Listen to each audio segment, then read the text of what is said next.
Assalamualaikum warahmatullahi wabarakatuh. Halo teman-teman semua, selamat datang di channel video saya. Perkenalkan, nama saya Ferry Pangestu. Saya salah satu mahasiswa psikologi di kampus swasta di Kota Bekasi. Pada kesempatan kali ini saya membuat konten video yang menjelaskan tentang apa itu teknik clarifying. Buat teman-teman semua yang tidak mengetahui apa itu teknik clarifying, silakan disimak videonya berikut ini. Baik, di sini saya akan menjelaskan tentang mengenal teknik clarifying, psikologi konseling. Baik, disimak baik-baik ya teman-teman. Dibuat oleh saya sendiri, yakni Ferry Pangestu, kelas psikologi 4A, nomor induk mahasiswa, mata kuliah psikologi konseling, Universitas Islam 40 Bekasi.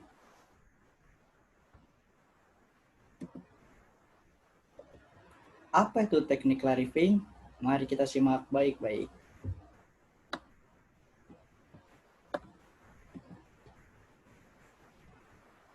Sebelum kalian mengenal apa itu teknik clarifying, kalian harus mengenal yaitu pertama, definisi komunikasi. Yang kedua, definisi konseling. Yang ketiga, teknik dasar konseling. Yang keempat, definisi teknik clarifying. Yang kelima, tujuan dan manfaat clarifying. Yang keenam, perbedaan teknik clarifying dengan paraphrasing. Dan yang terakhir, contoh penggunaan teknik clarifying. Jadi teman-teman, sebelum kalian mengenal apa itu teknik clarifying atau teknik dasar konseling, kalian itu harus memahami dulu pengertian dari komunikasi dan pengertian dari konseling, karena dua-duanya ini saling berhubungan.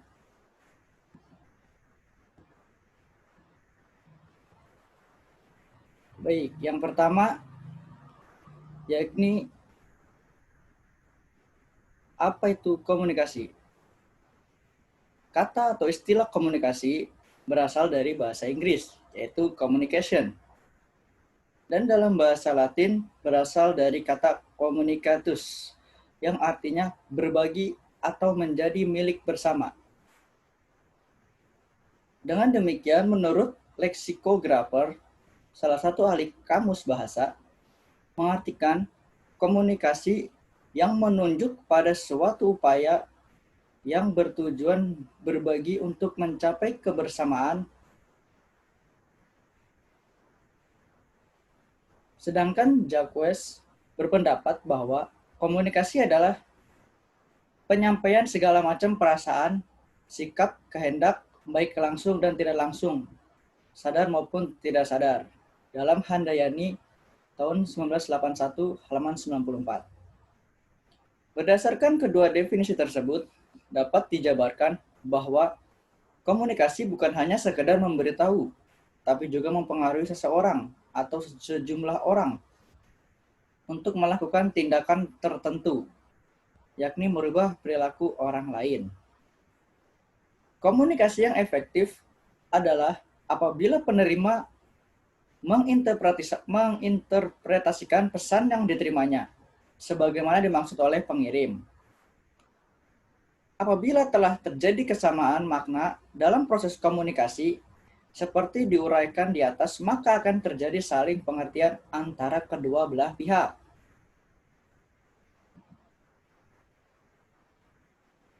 Berikutnya, gangguan dalam komunikasi.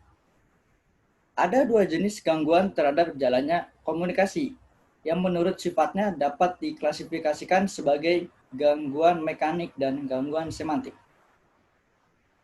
Yang pertama, gangguan mekanik. Yang dimaksud dengan hambatan mekanik ialah hambatan yang disebabkan salah satu alat dalam saluran komunikasi mengalami gangguan sehingga tidak bekerja dengan baik. Dalam hal ini dapat kita contohkan suara ganda atau interferensi pada pesawat radio disebabkan dua pemancar yang berdempetan gelombangnya, atau gambar yang tidak terang pada televisi, atau juga dapat pula kita contohkan pada surat kabar yang tulisannya kabur atau blur. Dapat pula dicontohkan pada loudspeaker yang berdegung ketika digunakan. Berikutnya ada gangguan semantik. Hambatan semantik merupakan hambatan karena kesalahan pada bahasa yang digunakan. Biasanya sering terjadi karena beberapa faktor, yakni ada 3 faktor. Yang pertama, kata-kata yang digunakan terlalu banyak memakai jargon, bahasa asing, sehingga sulit dimengerti oleh khalayak tertentu. Berikutnya yang kedua, bahasa yang digunakan pembicara berbeda dengan bahasa yang digunakan oleh penerima. Dan yang ketiga, latar belakang budaya yang menyebabkan salah persepsi terhadap simbol-simbol bahasa yang digunakan.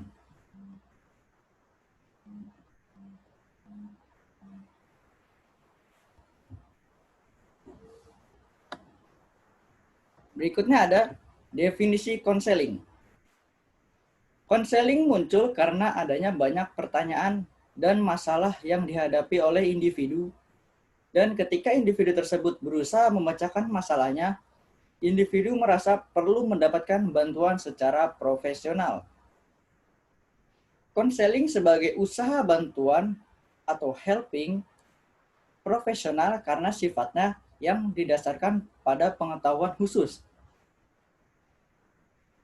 Menurut tokoh MC Sully dalam Mapier tahun 2002 nomor 2, suatu profesi helping dimaknakan sebagai adanya seseorang didasarkan pengetahuan khasnya, menerapkan suatu teknik intelektual dalam suatu pertemuan khusus dengan orang lain, dengan maksud agar orang lain dapat lebih efektif menghadapi dilema-dilema pertentangan yang merupakan ciri khas kondisi manusia.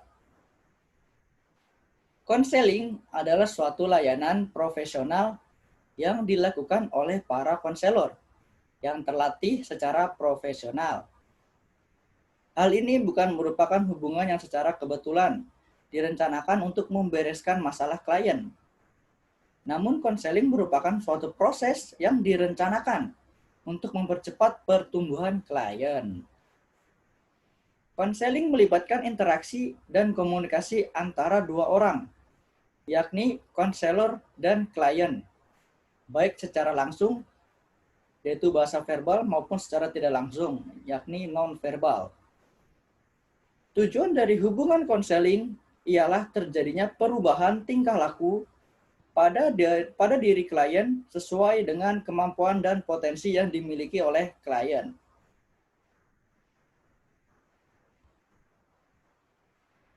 Berikutnya ada tujuan konseling.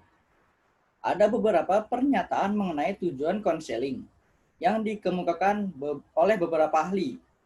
Dalam hal ini dikemukakan oleh Scherzer dan Stone tahun 1981, yaitu yang pertama ada perubahan tingkah laku. Yang kedua, kesehatan mental positif. Yang ketiga, pemecahan masalah. Yang keempat, keefektifan pribadi. Yang kelima, pembuatan keputusan. Dalam berbagai sumber tujuan konselor berada dalam rentangan atau kontinum dari tujuan yang sifatnya umum mengarah kepada tujuan yang sifatnya lebih spesifik. Menurut Corey tahun 2005. Tujuan yang sifatnya umum tersebut direfleksikan oleh konselor selama proses konselor berlangsung. Menurut Rao tahun 1984, dalam Mapier tahun 2002 nomor 44 mengemukakan bahwa konselor mempunyai tujuan memahami tingkah laku, motivasi, dan perasaan klien.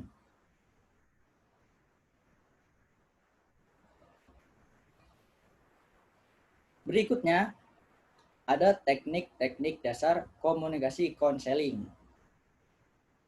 Nah, di sini nanti kalian akan tahu tentang teknik clarification atau clarifying.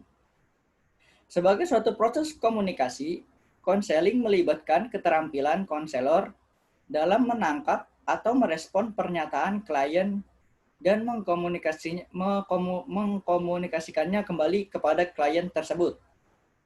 Agar proses komunikasi tersebut efektif dan efisien, maka konselor hendaknya memiliki kemampuan dalam memberikan bantuan terhadap klien. Salah satu kemampuan tersebut ialah keterampilan berkomunikasi dengan klien. Dalam berkomunikasi dengan klien, konselor seharusnya menggunakan respon-respon yang fasilitatif bagi pencapaian tujuan konseling. Secara umum, respon-respon tersebut dapat dikelompokkan ke dalam berbagai teknik dasar konseling, yakni yang pertama ada teknik attending, yang kedua ada opening, ketiga ada acceptance, yang keempat paraphrasing, yang kelima restatement, yang keenam reflection of feeling, yang ketujuh clarification, yang kedelapan structuring, ke-9 lead, ke-10 silence atau diam, yang ke-11 reassurance, yang ke-12 rejection, ke-13 advice, ke-14 summary atau ringkasan kesimpulan.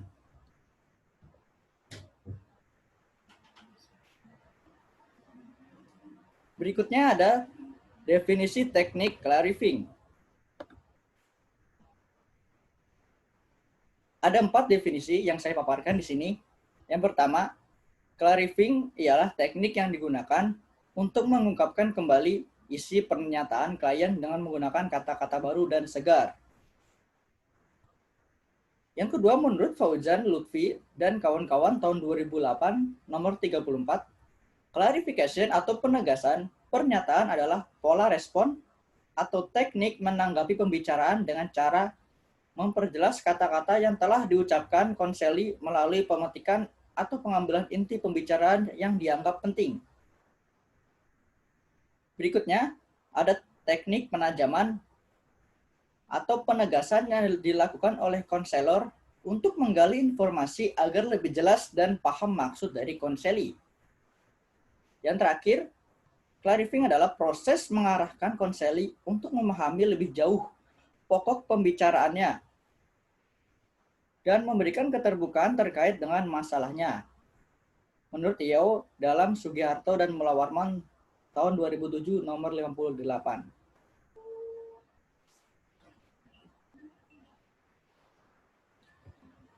Berikutnya ada keterampilan clarification. Di sini saya memaparkan keterampilan clarification. Ada 3 macam, yakni keterampilan clarification merupakan salah satu keterampilan konseling yang dibutuhkan ketika seseorang konselor mencoba untuk menyamakan persepsi. Baik teman-teman, karena memang proses konseling dibutuhkan penyamaan persepsi agar tidak salah dalam pemahaman. Yang kedua, mengarahkan pembicaraan lebih lanjut ke arah uraian situasi ataupun perbuatan yang lebih luas dan mendalam. Yang ketiga, memperjelas topik apabila konselor tidak dapat melakukan paraphrasing karena isi pembicaraan sangat tidak jelas atau tidak tersampaikan. Jadi, clarification ini berfungsi untuk agar pembicara itu agar konseling membicarakan keluhannya itu dengan jelas dan tersampaikan kepada konselor. Berikutnya, tujuan dan manfaat clarifying. Tujuan penggunaan clarifying yakni menurut Sofyan Willis tahun 2007 nomor 198, tujuan clarification adalah agar konseli dapat menyatakan pesannya, perasaan, pikiran, dan pengalaman dengan jelas, alasan yang logis, dan dapat mengilustrasikan perasaan dengan cermat. Selain itu, clarification juga bertujuan menangkap pesan konseli yang samar-samar atau tidak jelas, atau meragukan serta menyusun kalimat yang menjernihkan pernyataan-pernyataan yang samar-samar tidak jelas dan meragukan. Manfaat penggunaan clarifying. Manfaat penggunaan teknik clarification ini adalah sebagai salah satu upaya untuk memahami konselor secara lebih utuh. Dengan clarification, konselor dapat memahami maksud yang ingin disampaikan atau pesan-pesan yang disampaikan konseli melalui pernyataan-pernyataannya, sehingga akan memperjelas dan mempermudah konselor mengarahkan proses wawancara konseling.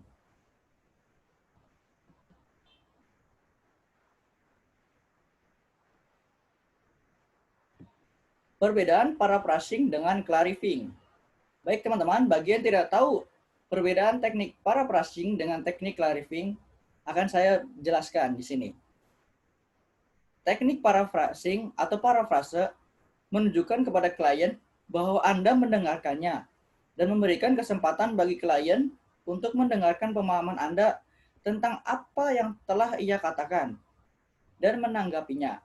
Penting bahwa Anda tidak menambahkan kata-kata apapun. Klarifikasi. Sedikit lebih jauh, ini memberikan kesempatan bagi konselor untuk mengakui bahwa dia sedikit bingung dan menjelaskan pemahaman konselor tentang apa yang dikatakan dan untuk mengklarifikasi atau untuk meminta contoh lain tentang apa yang ingin dikatakan oleh klien.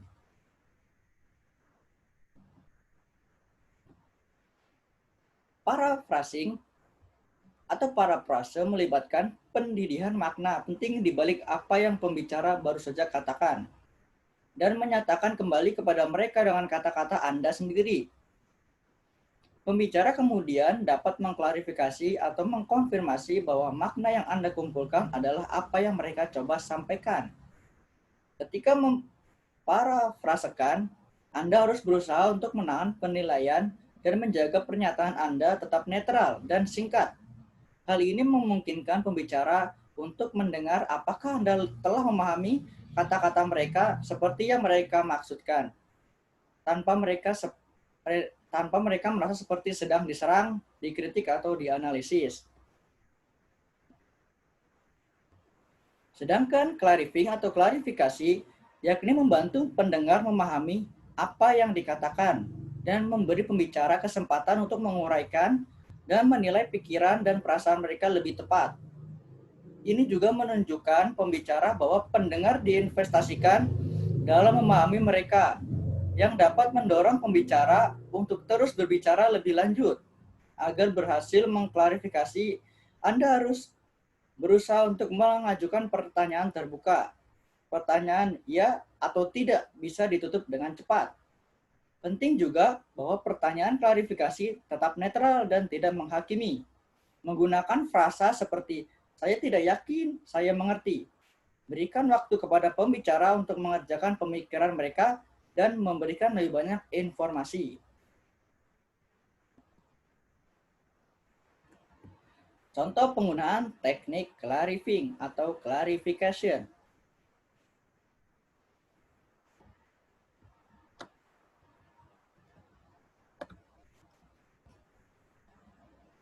Di sini ada beberapa dialog antara konseli dengan konselor.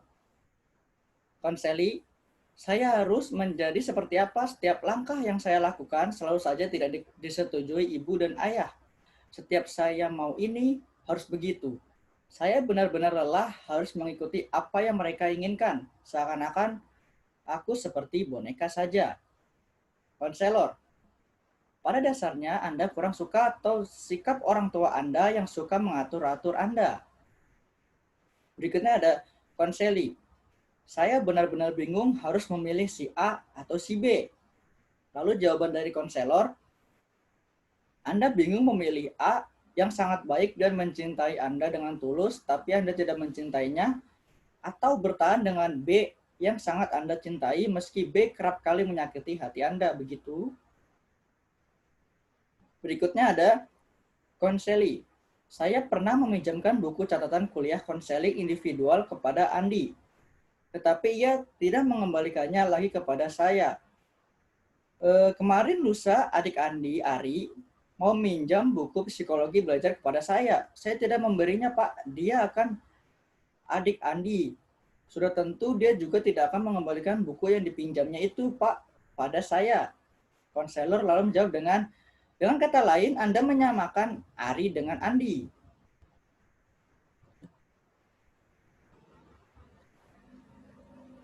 Di sini ada contoh keempat dan kelima. Konseli, begini Pak, saya sekarang ini dalam keadaan sulit. Setelah lulus nanti, saya ingin berwira swasta dengan membuka usaha kecil-kecilan di rumah. Tetapi ibu menginginkan saya menjadi pegawai negeri. Katanya jadi pegawai negeri itu lebih tenang dibandingkan dengan jadi seorang wirausahawan. Lalu Anda sebagai konselor menjawab, pada dasarnya ada perbedaan keinginan antara Anda dengan ibu Anda dalam hal pilihan pekerjaan. Lalu dialog kelima, konseli. Perubahan yang terjadi di keluarga saya membuat saya bingung. Saya tidak mengerti siapa yang menjadi pemimpin di rumah itu. Lalu konselor menjawab, bisakah Anda menjelaskan persoalan pokoknya? Misalnya peran ayah, ibu, atau saudara-saudara Anda. Begitulah teman-teman, contoh dari teknik clarification atau clarifying. Ya, di sini ada daftar pustakanya. Dari Mula Warman tahun 2017, buku ajar keterampilan dasar konseling, Semarang UNES Press. Lalu ada Fauzian, Lutfi, dan kawan-kawan tahun 2008, teknik-teknik komunikasi untuk konselor, Kota Malang, Universitas Negeri Malang Press. Lalu saya ambil dari Blogspot, dari link 2 blog.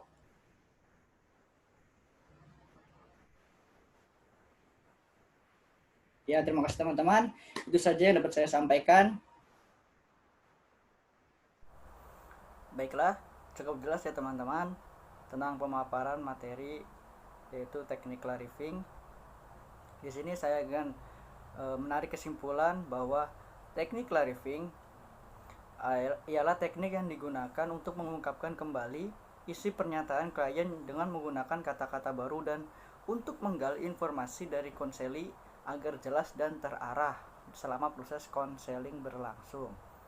Tujuan dari teknik ini agar konselor dan konseli tidak salah persepsi dalam berkomunikasi. Saya mengambil satu contoh, yakni saya menjadi konselor dan saya menjadi konselinya. Saya menjadi konseli terlebih dahulu. Begini Pak,